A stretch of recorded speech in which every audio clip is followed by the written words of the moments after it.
සුබ දවසක් කියලා පිළිගන්නවා 2025 වර්ෂයේදී අපොස සාමාන්‍ය පෙළ විභාගෙ ලියලා මේ වෙනකොට ප්‍රතිඵල අපේක්ෂාවෙන් ඉන්න ඔයාලා හැමෝම ඉතින් මේ වෙද්දි ගොඩක් දෙන අතර පොඩි මතයක් යනවා ප්‍රතිඵල ඒ කියන්නේ ඔයාලගේ 2025 සාමාන්‍ය පෙළ ප්‍රතිඵල 8 වෙනිදා ඒ කියන්නේ සිකුරාදා අද රාත්‍රියේදී නිකුත් වෙනවා කියලා ඇත්තරම නම් ඉමල්ලි ඒක බොරු ප්‍රචාරයක් මොකද අද කොහොමදත් ඔයාලගේ ප්‍රතිඵල නිකුත් වෙන්න විදිහක් නැහැ ගොඩක් අය මටත් කතා කරලා මෙසේජ් දාලා අහලා තිබ්බා ප්‍රතිඵල අද නිකුත් වෙනවද කිය. එහෙම ප්‍රතිඵල අද නිකුත් වෙනවා කියලා කොහෙවත් ආරංචියක් නැහැ. ඒක ඇත්තටම බොරු ප්‍රචාරයක්. ඒකට රැවටෙන්න එපා. ගොඩක් තැන්වල පෝස්ට් ෂෙයා වෙනවා මේ ගැන.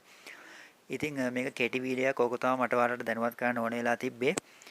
ඉතින් මේකට ඇත්තටම මොකොත් අහුවෙන්නේ නැහැ. මේක බොරු ප්‍රචාරයක්. මම දන්න සර්ලා දෙන්නෙත් තුනේ මම කිව්වේ අද දිනේදී මේ ප්‍රතිඵල නිකුත් වීමක් සිද්ධ වෙන්නේ නැහැ කියලා. ඔයාලා මේක අනිවාර්යෙන් ලබන සතිය බලාපොරොත්තු වෙන ලබන සතිය ඇතුළත අනිවාර්යයෙන්ම මේ ප්‍රතිඵලය නිකුත් වෙන්න පුළුවන්. ඒකත් 15 වෙනිදාන් පස්සේ 15 වෙනිදාන් පස්සේ තමයි ඔයාලා මේ ප්‍රතිඵලය ගොඩක් දුරට බලා ගන්න පුළුවන්කම තියෙන්නේ. ඉතින් මේ ගැන අලුත් තොරතුරක් ලැබුණ ගමන් ඔයාලා දැනුවත් කරන්න බලාපොරොත්තු වෙනවා. ඔයාලා හොඳට මතක තියාගන්න අද දිනේදී ප්‍රතිඵල නිකුත් වෙන්නේ නැහැ.